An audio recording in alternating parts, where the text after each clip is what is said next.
दरअसल महाकुंभ में चर्चा से आए आईआईटी बाबा को लेकर एक विवाद तेजी से सामने आ रहा है। पहले मैं कुछ कागज दिखाना चाहता हूं। इस कागज में आप साफ देख सकते हैं कि उन्होंने पुलिस को ये कागज दिया है और कहा है कि न्यूज़ नेशन में मैं शो के दौरान मैं गया था, जहां पर मुझे पहले बुलाया गया, बाद मेरे साथ ही बदसलूकी की गई, मेरे साथ मारपीट की गई और वहां के एंकर से लेकर कुछ लोग जो सनातन धर्म की आड़ में मेरे साथ बदसलूकी किए, उनका उन्होंने नाम सामने लिखा है और केस दर्ज करने की मांग की है। नमस्ते, मेरा नाम दिव्यांश है और आप न्यूज़ दस्तक देख रहे हैं। हम सिर्फ खबरें नहीं देते, खबरों को सोचने का हौसला भी देते हैं। इसलिए आज मैं आपको बताना चाहता हूं कि किस तरीके से आईआईटी बाबा का नाम चर्चा में आया है। हालांकि इससे पहले का विवाद में भी मैं आपके सामने साझा करूं। पहले वो वीडियो देख लीजिए, बगल में आपको एक वीडियो दिख रहा होगा जिसमें साफ दिख रहा है कि कुछ लोग बाबा के साथ बदसलूकी करते हुए दिख रहे हैं।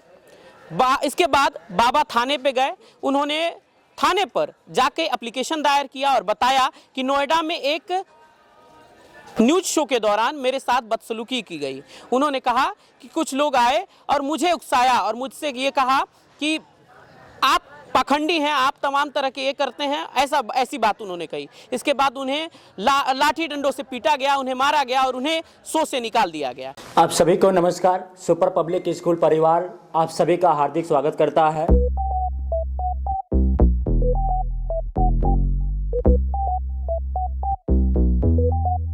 No way. तो 15 फरवरी से लेके 15 मार्च तक एडमिशन बिल्कुल फ्री रखा गया है, तो प्लीज आज ही अपने बच्चों का रजिस्टर कराएं।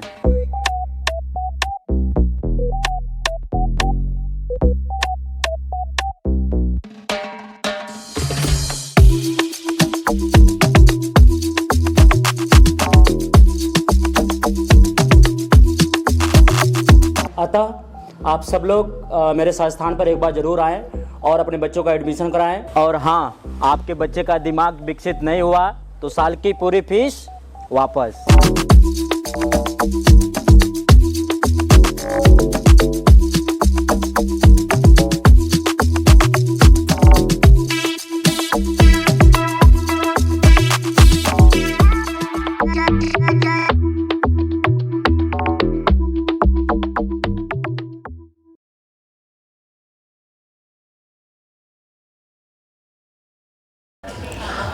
तो सबसे पहले मैं आपको बताना चाहता हूं कि आईआईटी बाबा का नाम सबसे पहले चर्चा में कब आया था।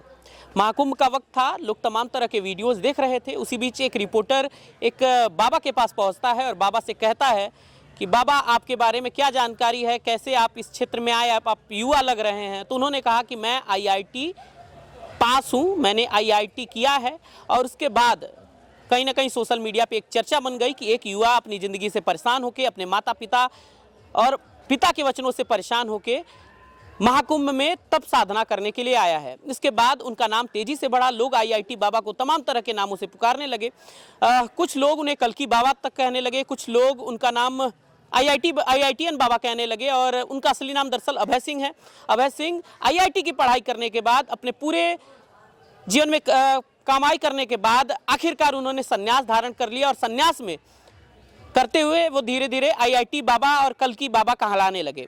इसके बाद उनका नाम तेजी से चर्चा में आया। लेकिन जब महाकुंभ खत्म हुआ, अचानक भारत और पाकिस्तान का मैच हुआ और भारत और पाकिस्तान के मैच में उन्होंने भविष्यवाणी की कि पाकिस्तान जीत जाएगा। हालांकि ऐसा नहीं हुआ, पाकिस्तान हार गई और लोगों ने कहीं ना कहीं सोशल मीडिया पर आईआईटी बाबा को लेकर ट्रोलिंग शुरू कर दी। इसके बाद न्यूज नेशन शो ने अपने शो पे बुलाया और उनके साथ ऐसा किया। हालांकि न्यूज नेशन का शो मैं थोड़ा बता देना चाहता हूं। न्यूज नेशन का शो ऑपरेशन पाखंड आता है, जिसमें कई बाबाओं को बुलाया जाता है, उनसे साक्षात्कार लिए जाते हैं, उनसे ये कहा जाता है कि अगर आप चमत्कारिक हैं, अगर आपके पास सिद्धि है तो आप दिखाइए। कुछ वहाँ पे पैनल में कुछ संत बैठे रहते हैं और उनसे सवाल जवाब होता है और लास्ट में ये बताया जाता है उस शो के दौरान कि बाबा ये जादू नहीं कर पाए, बाबा ये बातें नहीं कर पाए, और इसी पे ये शो आधारित रहता है। तो ऑपरेशन पाखंड में ये पूरा मामला अब तेजी से सामने आ रहा है।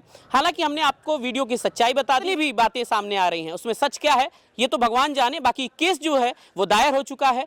केस के पन्ने को हमने आपको दिखाया कि केस में क्या कौन कौन सी चीजें यहाँ पे लिखी गई हैं। अब आपको इस विषय पे क्या कहना है, आप कमेंट में अपनी राय जरूर रखिएगा। बाकी कैमरे के पीछे अमन है और आप न्यूज़ दस्तक देख रहे हैं। बहुत बहुत धन्यवाद।